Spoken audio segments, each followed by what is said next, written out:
गुरु विष्णु गुरुर्देवो महेश्वरा गुरुर् साक्षात् परम ब्रह्म तस्मै श्री गुरुवे नमः। कर्पूर गौरम प्रणवतारम संसार सारम भुजगेन्द्रहारम सदा वसंतम हिदानंदे भवम भवानी सहितम नमामि।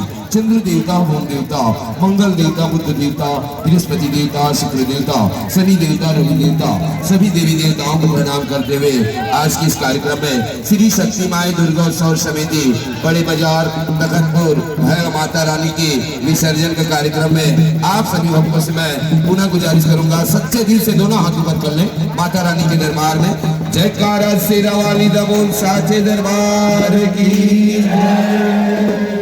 आइए, आज बड़ी खुशी की बात है, श्री शक्ति माई दुर्गा उत्सव समिति के तत्वाधान में बड़े बाजार तखतपुर में भैरव माता रानी की विसर्जन का कार्यक्रम रखी गई है। अतः समस्त नगरवासी से आग्रह चाहूंगा अधिक से अधिक संख्या में आकर इस कार्यक्रम का आनंद उठाएं। और आइए, हमारे छत्तीसगढ़ के महान कलाकार जज भजन सम्राट गुरुदेव उस्ताद दुकालू यादव जी के कलाकारों की ओर से कोटि कोटि प्रणाम, कोटि कोटि प्रणाम। मैं छत्तीसगढ़ी हूँ, मैं छत्तीसगढ़ी हूँ, ये मोर माटी है चंदन।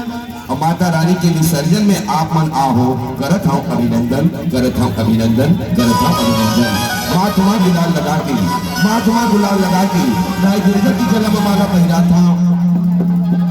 और एक गीत सुने से पहले ताली से घर बजाता हूँ, ताली से घर बजाता हूँ, ताली से घर बजाता हूँ।